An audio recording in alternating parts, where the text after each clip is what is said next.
Hare Rama, Rama, Hare Hare. Hare Krishna, Krishna Krishna, Hare Hare. Hare Rama, Hare Hare. Hare Krishna, Krishna Krishna, Hare Hare.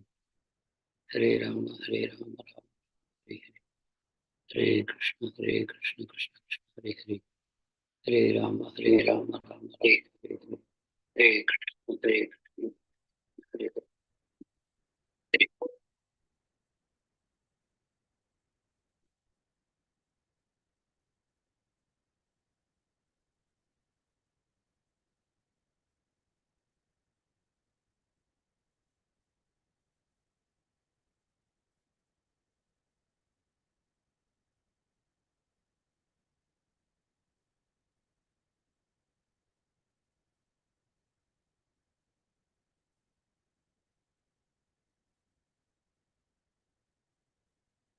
Hare Krishna, devotees.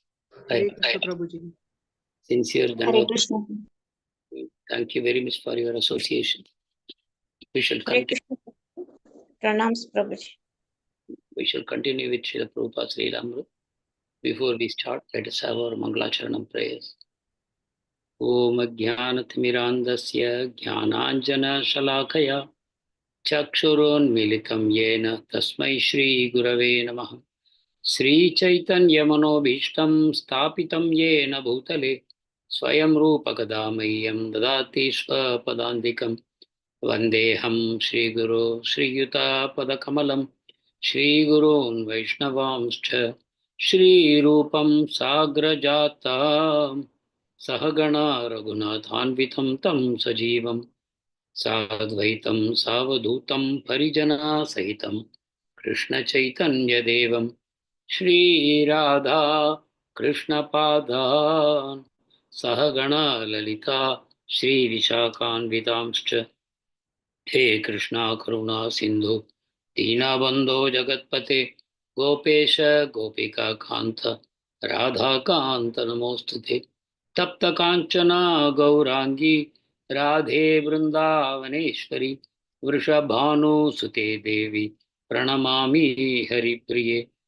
Vancha Kalpatarubhyascha Kripa Sindhubhya Cha Patitanam Pavanebhyo Vaishnavebhyo Namo Namaha. Jaya Shri Krishna Chaitanya Prabhu Nityananda Shri Advaita Gadadara Srivasadi Gaura Bhakta Vrinda.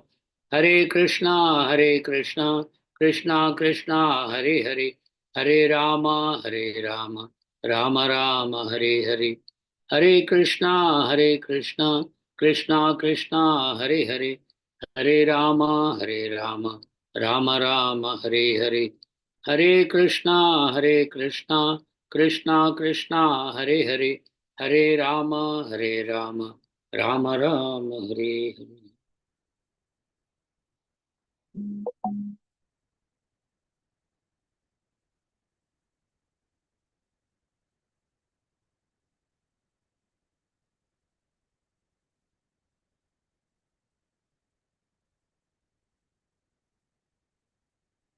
Hare Krishna. So we are continuing with Srila Prabhupada Lilamritha. As you know, Prabhupada has already initiated 3 major projects in Bombay, Mayapur, and Vrindavan, respectively. All are 3 major projects, landmark projects for ISKCON, and they were the largest projects at that time also what Prabhupada had initiated. So all of Srila Prabhupada's foreigner disciples, they were very excited about these projects. At the same time, they were quite bewildered how this is actually going to happen. Even one project is difficult to complete, but simultaneously, Srila Prabhupada is taking on 3 huge projects. How it will be completed? They had their reservations. Even when they saw the sites, each site presented its own problem. Like in Juhu, we all know Mr. Yen was a big problem. And also, even though it was a big site, it was frequented by bootleggers, anti-social elements, and there were bandicoots, and there were already tenants who were all very hostile to our devotees, and there were overgrown weeds all over the place, and the land was not level, and overflowing sewages. So whole lot of initiative was to be taken to level the ground first, clean up the place, and then you have to find the money for a huge project as envisioned by Srila Prabhupada. So the fundraising would be one thing, to execute the project would be another thing, and they all wondered how it would happen. And as it is, at that time, Juhu was well outside the city limits, and it was not a very known place except for the beach, the Juhu beach. Apart from that, it was just coming up, but Prabhupada could foresee. So his disciples were not able to foresee that. And they thought, why our Guru Maharaj has acquired this land with so much difficulty, that too with a landlord who is actually a cheater. And in Mayapur, it was in the middle of paddy fields, in the middle of nowhere, far, far away from Calcutta. In Bengal, even now, if you leave Calcutta, you don't have much to speak in terms of big cities, especially going north. If you go towards Mayapur, 130 kilometers, 140 kilometers north of Calcutta, there is no significant town, major town on the way. And in 1971, when Tamal Krishna Maharaj went to buy the land, it was only paddy fields, green paddy fields everywhere, muddy, slushy paddy fields everywhere. In the middle of that, he acquired 4 acres of land, where his Guru Maharaj wanted to construct the international headquarters of the Society of Krishna Consciousness. So nobody believed that such a thing would be possible. And even if it is done, who will come? It's so difficult to reach, so inaccessible.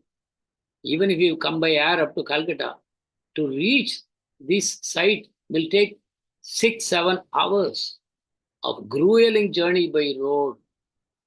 So nobody thought anyone who is in his sane mind will want to do a international headquarters in a place like that. But Prabhupada said, this is our headquarters. Same thing in Vrindavan. It was not where other temples were located. It was far away. Raman Reti, there were no temples at that time. And that is where Prabhupada got the land for his Krishna Balram temple. But Prabhupada very confidently predicted that this will become the center of Vrindavan. And it is today. So much traffic is flowing in that area, and it is actually a main road, Bhaktivedanta Marg, quite a main road.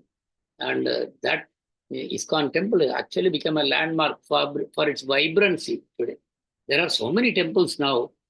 Many of them may be bigger than our ISKCON temple, but still people love their visit to our ISKCON temple, unlike any other temple. Other temples are very quiet, very opulent, very beautiful, very nicely maintained, all with marble and everything. But there is no life there. People just go like seeing a museum. Imagine going to a museum. In a museum, you just go see cage by cage, window by window. You see something is arranged there, you just see it and come back. Just go stand in front of each window for some time, you move on. It's a very quiet place. A museum, most people will not like unless they have particular interest. Many other temples are like that. But if you come to ISKCON, you will start hearing Kirtan right from the time you enter. So much vibrancy, so much festivals are going on all the time. Prasadam is being served, Kirtans are there, festivals are being held, and devotees are interacting with each other with so much love. And that is very unique about it. So all these 3 projects, Prabhupada had initiated simultaneously. And having initiated the project, Prabhupada did not sit, okay, now I cannot move out of India. I have started 3 major projects, and none of my foreigner disciples are capable of executing it. And I don't know how many years I have to live. So let me be here. Whatever has to be done in the West, I have done. I have laid the foundation. Now you people carry on. Now my work will be in India. Nobody did not say. Having initiated this, Prabhupada immediately left abroad. And we are seeing that. Prabhupada went to Hong Kong. So actually, how is it possible that Prabhupada is able to take up? Just give me one moment. Hare Krishna. Hare Krishna. Over here, Nimshi. Just give me a moment.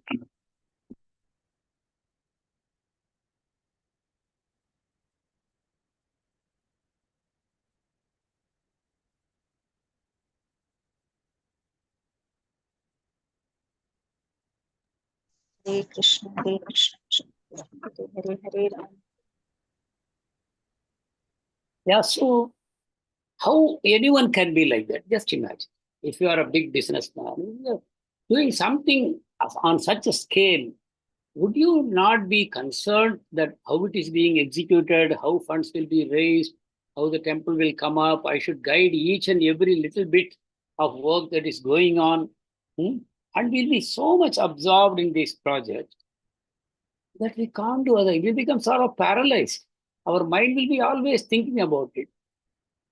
But Srila Prabhupada is leaving all that and going abroad. And abroad, he has got so many other responsibilities also. So, would anyone like to speak about it? Can you envision such a thing? That one can take up so many projects in different places and at the same time carry on with his day-to-day responsibilities, which are also quite heavy. And live as though there is no burden on your head. People who see you, who meet you, who talk to you, who take your guidance, advice, nobody feels that you are in some kind of a stress, that you are becoming absent-minded, you are meditating on something else while you are in one place, you are thinking about another place. Such a thing never happened in Srila Prabhupada's life. So, would anyone like to say something about it? Is it not a very unique quality of Srila Prabhupada? Hare Krishna, Prabhuji, Dandat Pranams, Prabhuji. Prabhupada is fully dependent on Krishna and full faith and surrendered. So he has got only his thing is as long he's in this body, he want to spread as much as possible to make best use of his thing. So he is fully surrendered and he's fully believing his disciples who are surrendered to him also, Prabhuji. So main thing is faith, and he doesn't think he is doing anything. He is everything. He's thinking himself as an instrument, and he believes that Krishna is only handling everything, Prabhuji. In our case also, we find it very difficult. As you said, small things also disturbs us easily. But then because of all this satsang and knowing all this, but immediately we are able to take shelter that we are not we are just puppets in the Lord's hands. That way we are able to remind ourselves, but that is naturally coming because he's a surrendered soul. Prabhupada is such a Mahatma, Prabhuji. Hare Krishna. Hare Krishna. Thank you, Mataji. Anyone else would also eulogize Srila Prabhupada, glorify Srila Prabhupada? Other devotees?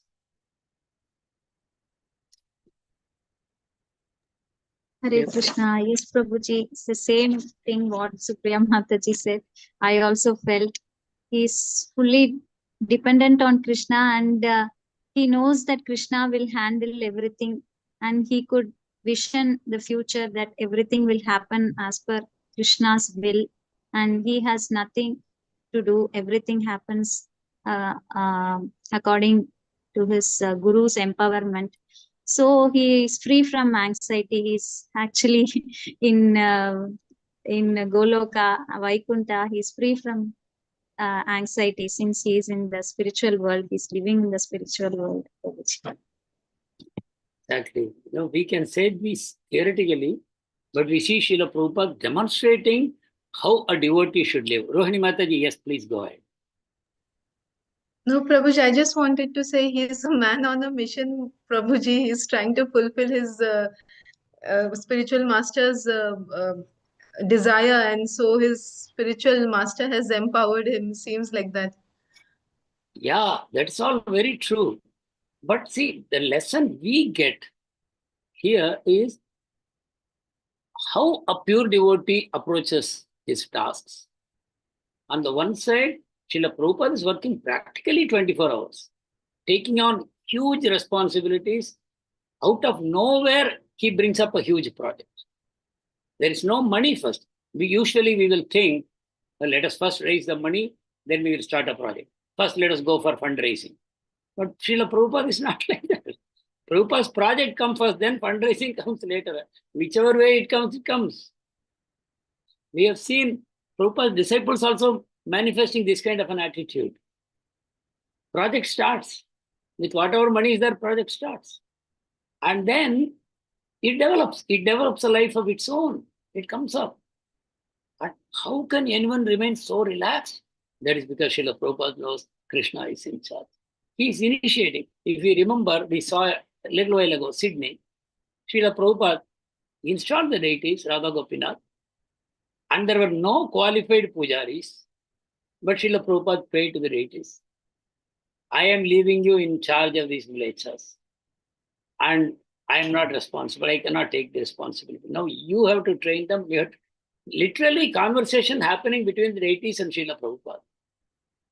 It's not a drama. It's really a conversation. And the deities took charge. And the next time Srila Prabhupada went, they were gorgeously dressed. There was a nice temple, very beautiful, very clean, and nice offerings were being made. And Prabhupada became very happy. That's all. Srila Prabhupada just touched Sydney once, and then he installed the deities and he went away. But how all these things happen? So the Lord is in charge. So that way, Prabhupada is having complete confidence the Lord will take care. But at the same time, he is doing his best. At that time in Sydney, that's all he could do, because he had to go global tour. He has to open more and more temples, create more and more disciples and train them. So this is all he could do in Sydney at that time. He gave it to the Lord. Same way in Juhu, Radha Ras Bihari installed. And Srila Prabhupada prayed, I have installed you. There are very little facilities. These disciples will do whatever best they can, but please remain here. Please remain here. I will build you a beautiful temple. Like that Prabhupada. And he left them also. So actually all these things are for our meditation. As devotees, we should also be quite carefree. At the same time, not reckless. Prabhupada is taking all responsibilities. Not that Prabhupada is relaxing, leaving everything in the hands of Krishna. He's always very, very busy. At the same time, he is relaxed. Everybody notices that Prabhupada is joking, laughing, intimately relating with his devotees, guiding personally so many people, writing letters, solving problems. Everything is doing in a completely relaxed manner. So this is where Krishna consciousness, Krishna at the center makes everything happen. You revolve around Krishna.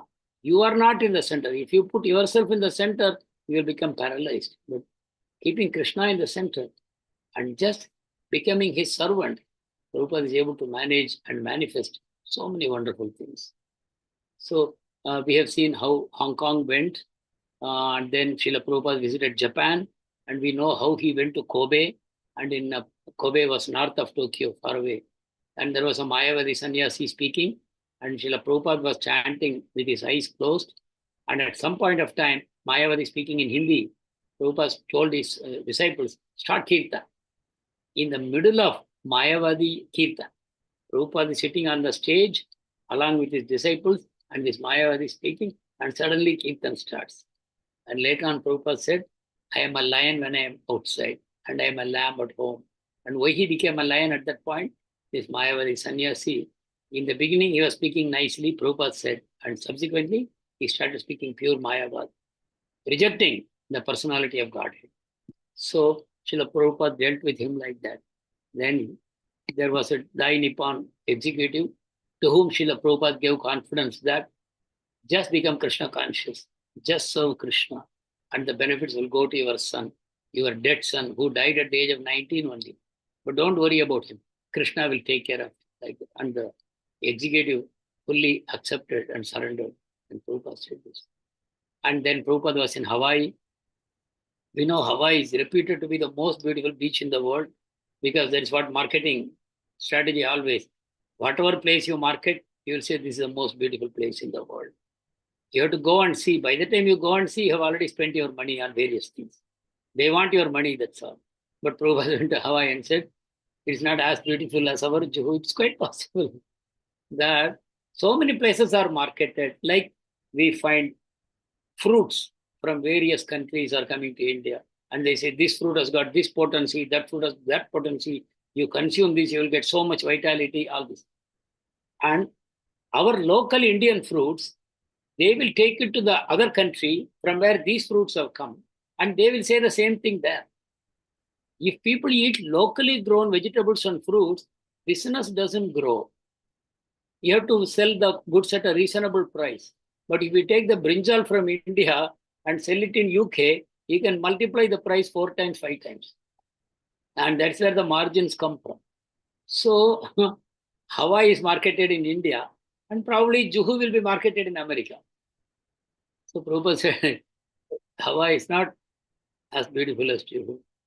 And in Hawaii, there was something very funny.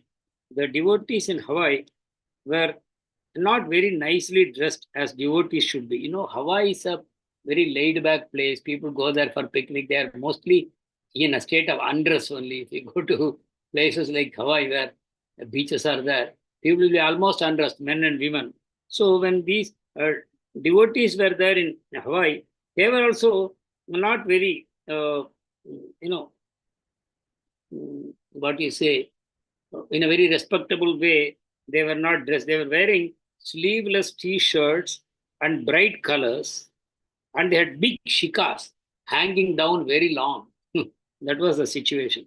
But Prabhupada said, Gaudiya Vaishnava Shika is an inch and a half across, not more than that, and it should be cut short. So like that, everything changed, and he told them how to wear our kind of dress. So the dress sense also changed. And Prabhupada said long shika and big shika means it is sampradaya change. It is another sampradaya. So each sampradaya has its own trademark. So one should not deviate from that. So Prabhupada taught them. And Prabhupada also taught them that shika should not hang down, it should be knotted. So like that, it went on very quickly. Everybody changed. And they came with saffron shirts and proper shikas like that. And Prabhupada was staying in a nice house in Hawaii. A morning he would take a walk, and afternoon he would come and sit in a wooden bench, and they would all sit around Srila Prabhupada, and they would have a nice conversation daily. So Prabhupada asked Govinda Dasi, this Govinda Dasi is speaking. Prabhupada spoke to her. He said, have you completed your 16 rounds today? And she said, yes, Srila Prabhupada. I am on my 16th round now. Prabhupada said, that is good. And Prabhupada was all the time remembering his Bombay center. So he was getting more and more designs for the temple from various buildings, and he was sending them to Bombay. And fortunately, he had also found an architect in Hawaii. He took some drawings from him, and that also he sent it to Bombay. And in the meantime, one letter came from Mandakini Devidas. She's a French girl, French disciple, very, very young. And she was going to Russia at the request of Srila Prabhupada to marry Anatoly. You remember that one boy Srila Prabhupada taught. And that boy requested, please send me a devotee to be my wife, and together we will propagate this mission very carefully, clandestinely, as an underground movement. Send me some books and send me a wife, and we will together do this. So she has never seen Anatoly. Only Prabhupada said, are you ready to go to Russia and marry this boy? And interestingly, just before Prabhupada asked her this question, Mandakini was the pujari in a temple, big Radha Krishna deities, and she was serving them. And one time she prayed in front of the deities saying, they say that if one gets a personal instruction from the spiritual master and they sincerely execute it, they will go back home back to that. They will please Krishna and they will go back home. So she prayed to the deities, please, I want personal instructions from my spiritual master for my life. And please give me the courage to say yes. Whatever order my spiritual master will say, I should say yes. And just as she completed this prayer, there was a call from Srila Prabhupada. Prabhupada was there at that time. So she went to his room and Srila Prabhupada said, will you go to Russia? So these things happened. And she immediately said yes. All this she recollects whenever she comes for our yatra here in India. She speaks about that. And she took a big risk to go to a communist country. And she was so young. The country was so alien because she was living in the free part of Europe, Western Europe. Everything is free. In Russia, everything is controlled. Communist regime. If you do anything wrong, you may disappear without a trace. No one will know. No one will know. If anyone tries to know, they will also disappear. So this is the situation. But she was ready to go. Then that letter came, and at that time, Srila Prabhupada, when Prabhupada heard this news from Mandakini that she is leaving to Russia, Prabhupada became very happy, in ecstasy. Prabhupada became ecstatic. Why? Because he was thinking now Krishna conscious movement is going to spread in Russia, the communist country. And that made Prabhupada very happy. Because the Russians were communist. The people were educated, but living a miserable life because religion is not allowed. But thanks to this one devotee in Russia, now the mission is going to spread. And the thought made Srila Prabhupada happy that Krishna devotees will now appear in Russia also. Then Srila Prabhupada turned to Govinda Dasi and he said the following words: preach while you are young. When you are old, retire to Vrindavan and chant Hare Krishna. Therefore, we are building these centers in India. Okay, so Prabhupada is telling you, Western devotees, you preach now when you are young. When you are old and ready to retire, after doing full-scale preaching, then you can go to India. And we are building these centers, they will receive you.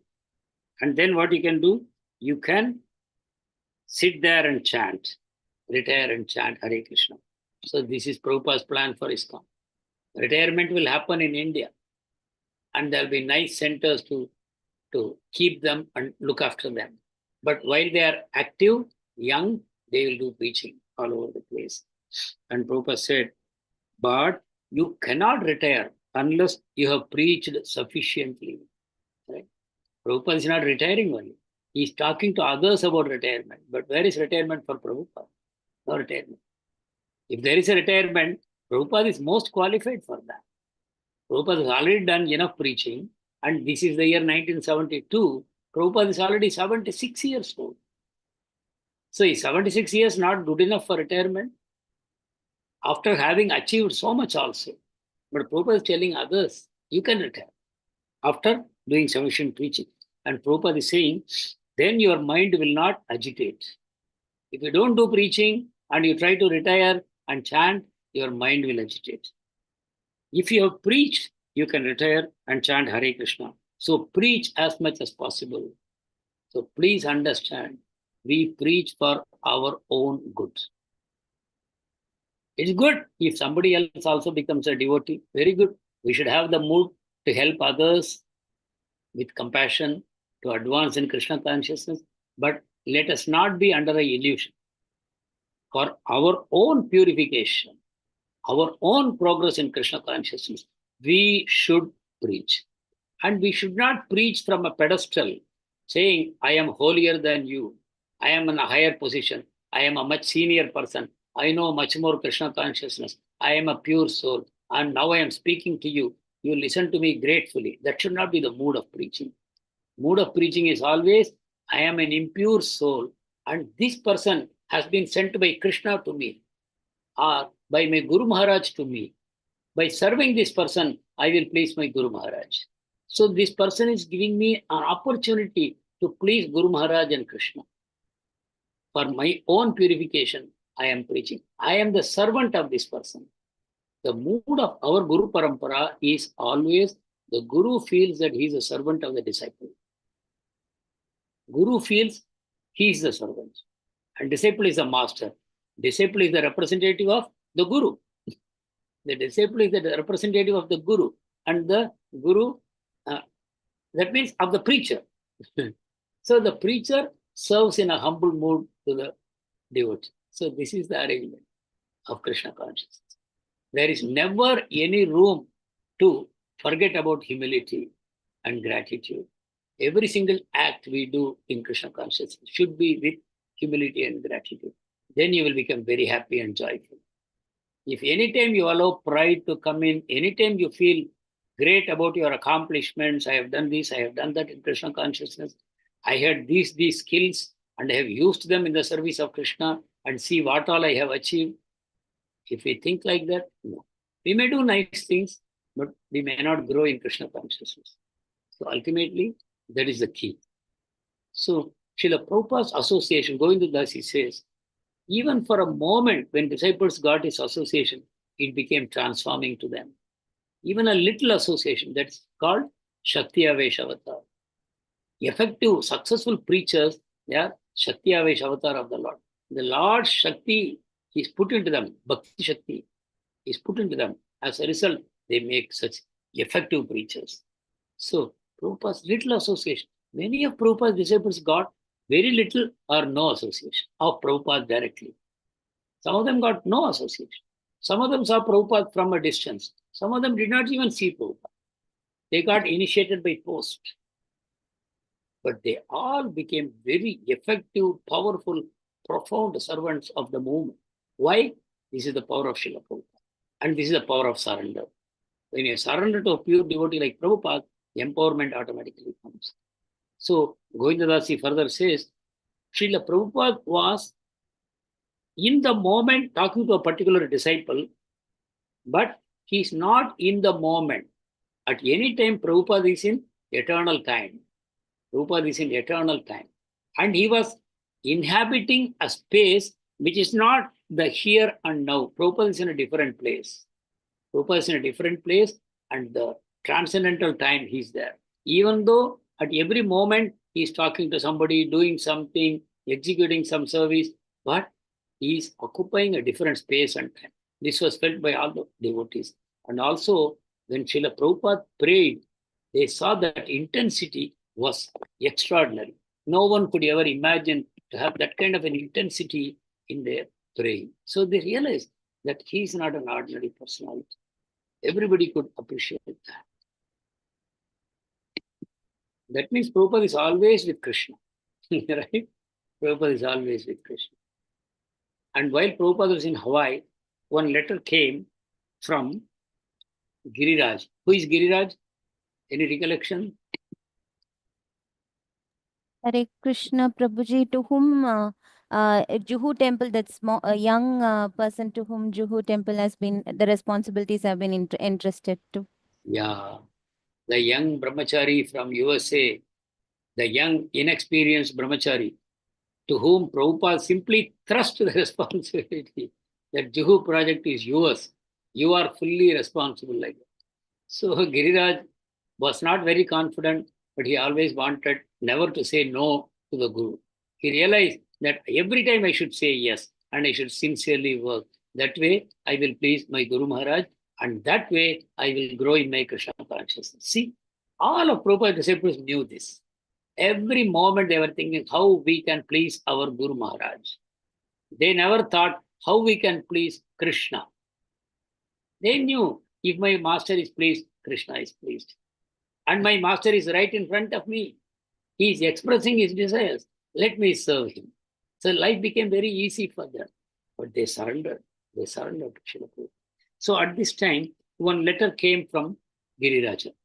In the letter, he wrote, I have paid 7,500 rupees to Mr. Yan without explaining why.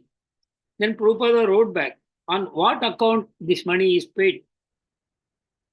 Giriraj had paid this money thinking this is an part installment. You know, they have to pay so much money over a period of time to the Mr. Yen. But first the registration should happen. The property should be registered that Mr. Yen has already offered. After that, we should start the payments. But without knowing innocently, Giriraj paid and Mr. Yen took the money also. So Prabhupada said clearly, first the deed should come. And now Prabhupada started further worrying how these inexperienced boys will handle this project. Time and again, Prabhupada was thinking about Mayapur, Vrindavan, Bombay. But I will read this from here, Satsuru Maharaj. But Prabhupada did not talk much about the problems. Why? Because he's in outside India. Outside India, nobody knows about these projects. these projects are coming up in India. Who in the West will understand what Prabhupada started in India? They have no clue. No one can understand the problems Prabhupada is facing in India. So Prabhupada would not speak to anyone. Rather, wherever Srila Prabhupada went, devotees and non-devotees gathered around him. Every person got the full blessings of Prabhupada's attention. Prabhupada was never inattentive, thinking and worrying about, oh, I was thinking about Bombay. Oh, what happened? Sorry, I became a little absent-minded. My mind went back to Bombay. Never Prabhupada would say like that. Everyone got full attention of Srila Prabhupada. Same way when Prabhupada was giving lecture on Srimad Bhagavatam, he was in full concentration. And when Prabhupada spoke privately to some individual, cultivating a guest or guiding a disciple, he fully gave himself. So Prabhupada took responsibility for many people and worldwide projects, and he did it all so graciously. Always he would appear in front of devotees for the morning walk like a freshly blossomed lotus, not with creased eyebrows, full of worries and anxiety, never. Prabhupada would appear like a fresh blossomed lotus in the morning walks. And so that was his expertise in everything what he was doing. Prabhupada was open and simple. These are the qualities of a Vaishnava. Open and simple. Straightforward, we say, honest. There is nothing to hide. And his motive was so pure that anyone could see it. Prabhupada's motive is what? To please Krishna. That was very clear. Anyone could see it. That he has only this one motive, to please Krishna. Same time, he was also grave beyond anyone's vision. Can anyone explain what is this? He was grave beyond anyone's vision. What do you understand by this? Grave. Prabhupada was grave. Beyond the vision of anyone.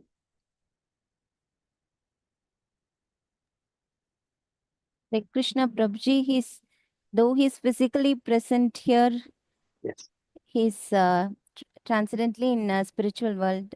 That separation from Krishna and that kind of feeling makes him look like that, Prabhuji. He's so deep. What is going on inside him, you cannot judge. Even though he's talking to you nicely, he's giving you your full attention. He's guiding you, he's advising you. He's not distracted. He's fully attentive. But still, you don't know what is going on inside him. Grave. So this is one of the qualities of a devotee. They are grave. They are very deep. Deep means they are centered in Krishna. They are centered in Krishna. Externally, they are attending to so many duties, but internally, they are centered in Krishna. That is what gravity means. So Prabhupada was so grave, and they could realize that. So next, Srila Prabhupada went to Los Angeles. So Los Angeles at that time was the world headquarters of ISKCON Society. The property was owned.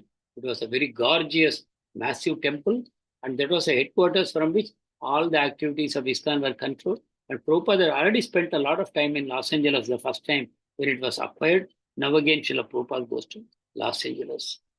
And before Prabhupada went to Los Angeles, the news was everywhere about what Prabhupada had spoken earlier. What Prabhupada had spoken? I know the pulse of my devotees.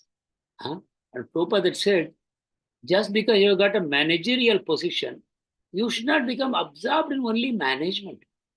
And Prabhupada said, management means you sincerely practice Krishna consciousness. Your chanting, your regulative principles, your morning program, reading of books, everything you do perfectly. And preach. Simply administering, managing is not your job. And in every temple, there is a temple president, there is a treasurer. They will run the affairs of the temple. Just because you are a GBC and you are responsible for some temples, don't allow it to go on your head and sit like a burden, like a weight. You just manage by being a pure devotee. You manage by being a pure devotee. Chant your rounds nicely and preach.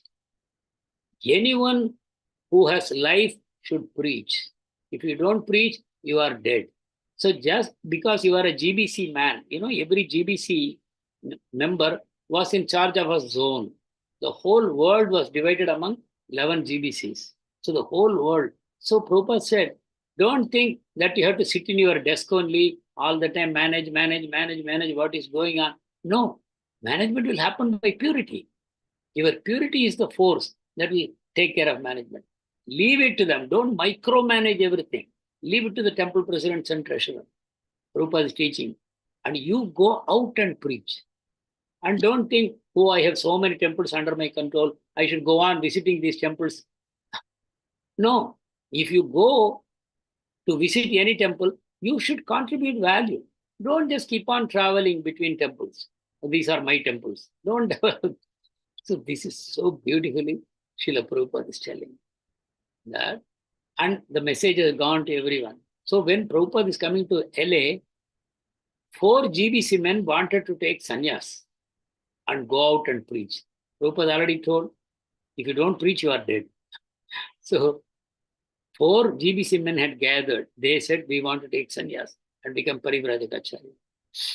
And so this is another interesting thing, that whatever Prabhupada spoke in one place to a small group of people, Prabhupada also intended that it should go all over ISKCON, the news. And it happened like that also.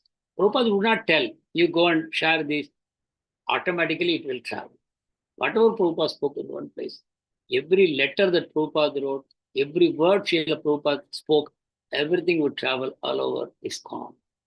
And everyone will think, a letter written to XYZ, oh, it is a letter to them, doesn't concern me. No.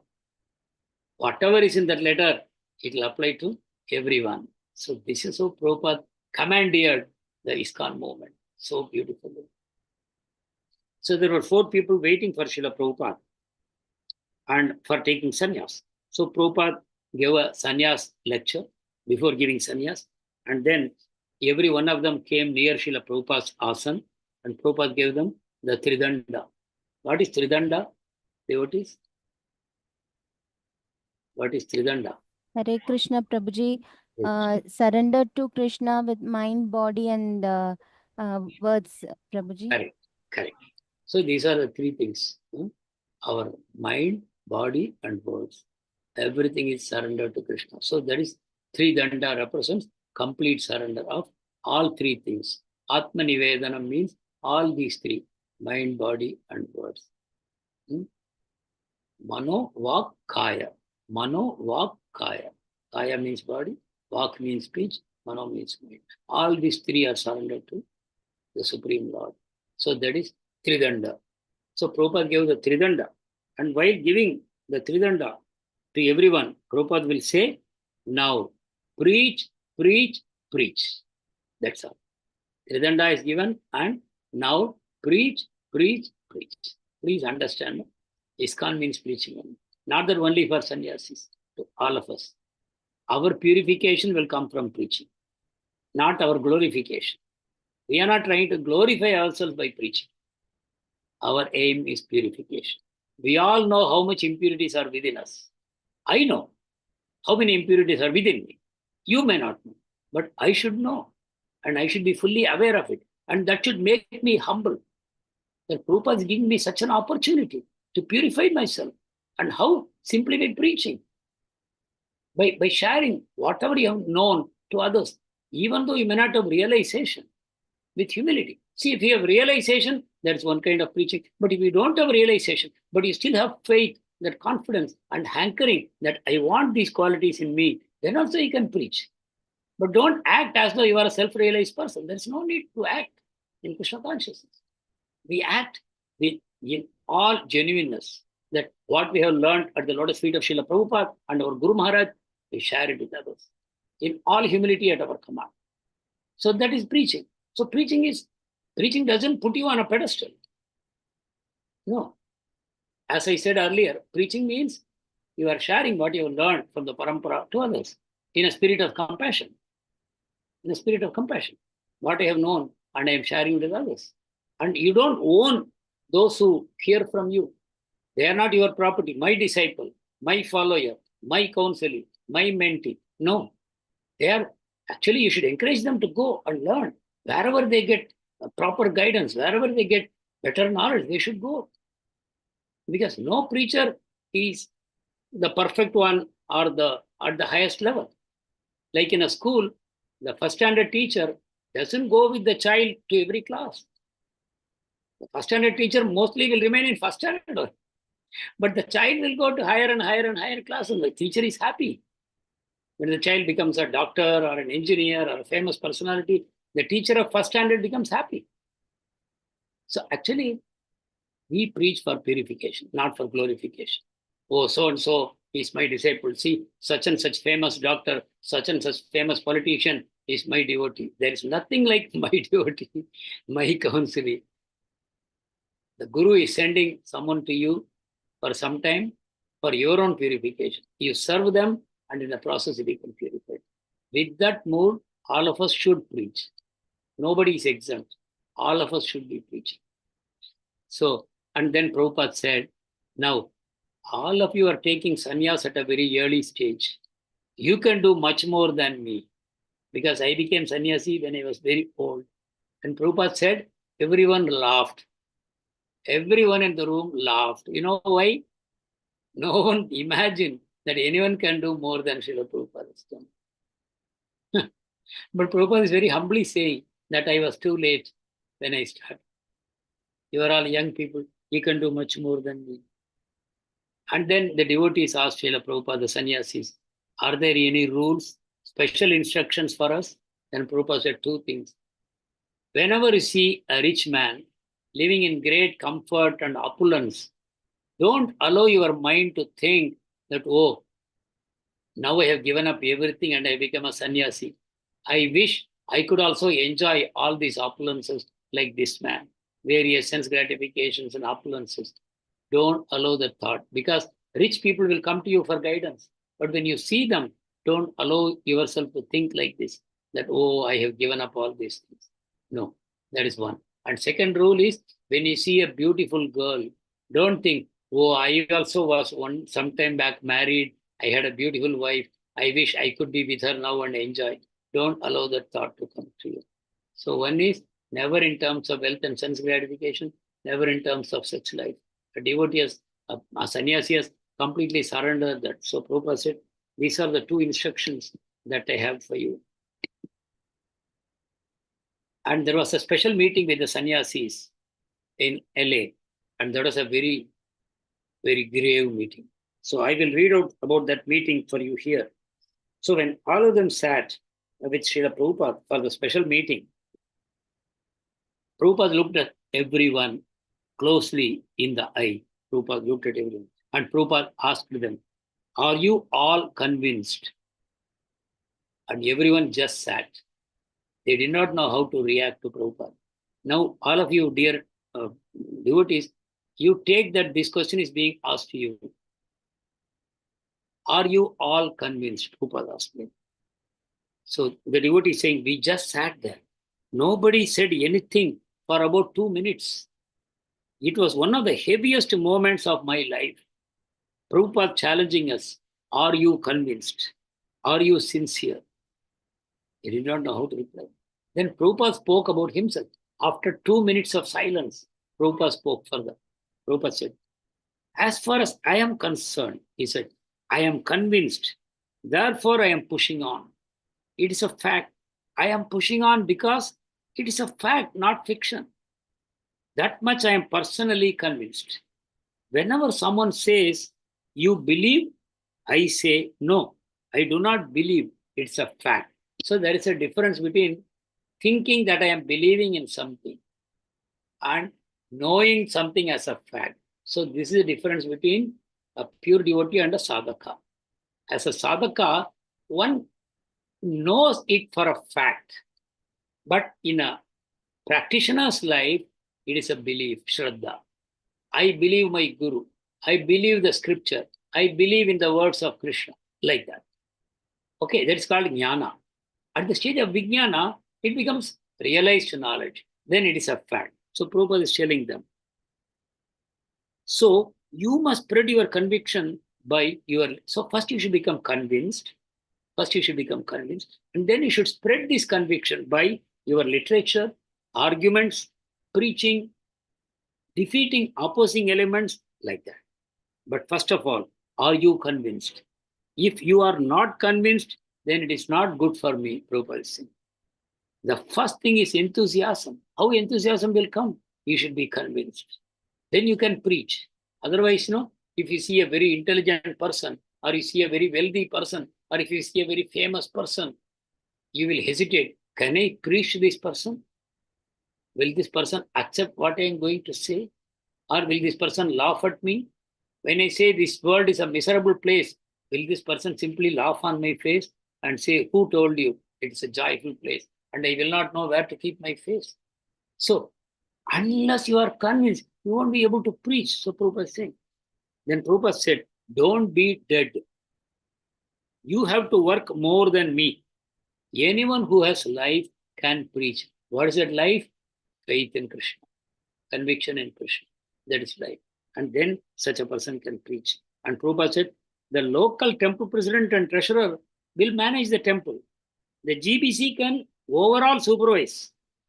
But the first management is that every GBC is chanting 16 rounds and following the regulations. Otherwise, that is our spiritual strength. This is our spiritual strength. Prabhupada further says, now it is in your hands. That was my plan, to give it to the Americans. But you must be spiritually strong. If superficially you manage, it won't be good. And simply touring is not required. I already told these things to you. Don't stagnate, go and preach. And inform your American people, my dear American brothers, you have so much wealth and pleasure. Use it for Krishna. If not, it will be degradation. So Prabhupada said, preach like that. And Prabhupada then quoted Lenin. You know Lenin? Lenin made Russia communist. Before that, there was the Tsar and other people, and there was a revolution, Russian revolution, by which the communists took over the government. And the king was dethroned, and the communist regime took over, and then the communism continued until Brezhnev came sometime in the 1970s, and slowly there was perestroika and glasnost, and slowly Russia started coming out of communism. But even then, it remained a totalitarian society for a long time. Even today, it's an oligarchy. Some people say it's a totalitarian regime under Putin. They say nobody is really free. Even now, religions are very much controlled in Russia. All these things are continuing. But still, in that situation, Prabhupada is quoting Lenin. You know why Lenin? Because there was a man called Karl Marx. This Karl Marx wrote the defining treatise of communism. He invented, you can say, communism. And he wrote a whole book in terms of what is the philosophy of communism and how to implement it, how to spread it among the people, how to make people communist, and how to overturn the government and make it communist government. Communists don't believe in democracy. They don't believe in dictatorship also or capitalism. They believe in communism. That means all powers centralized in the hands of the government, and the government will take care of everyone. Everyone should work for the government, and government will take care of the needs of everyone. All for one and one for all, like that. That was the philosophy of communism. So Prabhupada said, see Lenin, he was just one man and he had a few people, but he spread communism all over Russia. And then he changed the government also. One man could do so much. And all that he had was that book of Karl Marx. But you have all my books. Why you can't create a revolution in the world? And that's what Srila Prabhupada is saying, quoting communism. Prabhupada always quotes this by saying, with the help of books, he can transform. Because the Russians were all educated people. Even though they were poor, they were all educated. And so he simply distributed this communist manifesto to everyone. And they all became communists. Very powerfully written. They all became communists. So Prabhupada says, you go and preach to all the Americans like that. Then they took Srila Prabhupada to see around Los Angeles temple. Because it is a world headquarters, many things are happening. For example, they had a studio called Golden Avatar Studio. In this Golden Avatar Studio, they were bringing out recordings of Krishna conscious songs. We already know George Harrison, how he brought out that simple temple record, that all the songs of the temple Govindamadi Purusham, which all became great hits, Hare Krishna Mahamantra. Like that, they were releasing more and more records, and they were earning money for the temple, same time preaching through the records. And Prabhupada approved it. Prabhupada said, this is even better than what George Harrison has done. Then they took Prabhupada to see the computers. They have installed computers in Los Angeles. Now, which year is this? 1972. Now, I don't know. Some of you may be old enough. Anyone recollect seeing computers in 1972? Alikumar Ghosh Prabhu?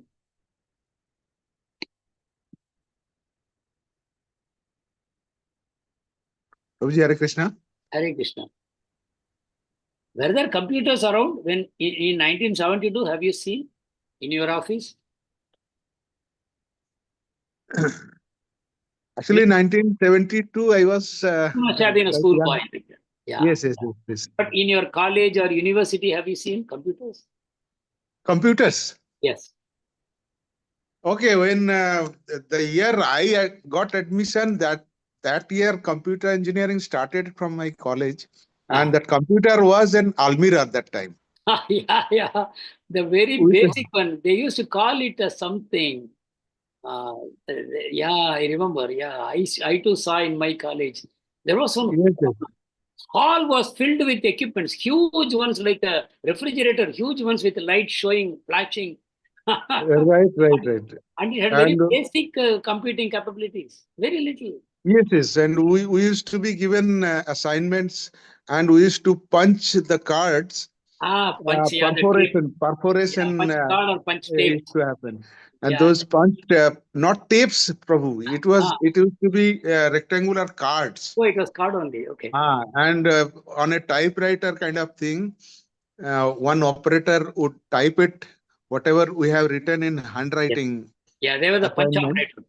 Yes, some rectangular punches would happen, and those assignments used to be submitted, and nobody could even write a basic small programs, quote programs. Which year was this, Prabhu?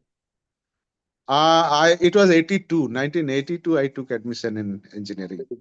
So we are talking about 1972. And even though America was an advanced society, at that time computers were new even to America, 1972. Yes, right. And ISKCON already had computers. And Prabhupada was looking at the computers, and the devotees told him, Srila Prabhupada, this is computer. Prabhupada simply looked at it without much interest. Then someone told Prabhupada, all that we have to do is type the words Rupa Goswami in the computer, and what will happen? It will automatically write everything you have ever said or written about Rupa Goswami. So they already built up that capability. So Prabhupada heard this, his eyes widened. So, that is very good. So here Prabhupada is demonstrating another important lesson. What is that lesson? Hare Krishna, Prabhuji. Hare Krishna. Using everything, technology, everything for Krishna, Prabhuji. Everything. That is allowed. So we are not against science, unlike some other religions. Oh, no science, no science. We are for science as much as it can be used in the service of Krishna. And what is it called? In our Bhakta language? Yukta Vairagya. Yukta Vairagya. Everything is Krishna's energy. Not that computer is not Krishna's energy, it is some Maya. No, Maya is also Krishna's energy. So everything around us is Krishna's energy. The whole universe is filled with Krishna's energy. So if it is Krishna's energy, it should be used in Krishna's service. So a devotee never rejects anything offhand. A devotee examines, can I use it in Krishna's service? Then he welcomes it. Whether it be Lakshmi, or it is some technology, or it is some special skills, everything. If it can be used in Krishna's service, devotee is ready. That's called Yukta Vairagya. Of course, one should be very sincere at heart to practice Yukta Vairagya.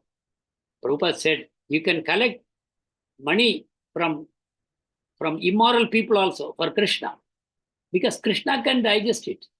It comes from the criminals, the most wicked people, most degraded people. You take Lakshmi from them and build a nice temple for Krishna, no problem. But even one penny out of it goes for your personal sense gratification, your spiritual life will be ruined. So this is the power of Yukta Vairagya. If we really feel, I want to use everything in the service of Krishna, we should do it sincerely. We should not think, oh, I'm using it for service of Krishna. Maybe on the side I also enjoy. Then it could create a problem. So you can collect money from anyone. You don't have to ask, how did you earn this money? No need. People may earn it all by all means, but once it is given to Krishna, Krishna can digest it, but you and I cannot digest it. That's something very interesting. So then Srila Prabhupada saw the telex machine. In the telex machine, again, from here they sent, from LA they sent a message to New York, and from New York immediately the message came back. From New York the message came, oh Srila Prabhupada, we are waiting for you. We think we are going to come here in 3 days' time. And then so many people had signed it, and it all came by telex machine. Immediately, one message went from here, immediately message came from there. And Prabhupada became so happy. Prabhupada said, Hari Bol, Hari Bol. So all kinds of technology, telex machines, computers, offset printing presses, everything is there in ISKCON and used in Krishna's service. Then Srila Prabhupada was speaking. At that time, book distribution, oh, our time is up. Okay. The rest of it will take up in next session. Devotees, would you like to say anything? Oh my God, we are quite lagging. Okay. Next week we'll catch up. Devotees, if you want to say any comments or ask any questions, please go ahead. Hare Krishna, Prabhuji. Prabhuji, with regard to Mandagni,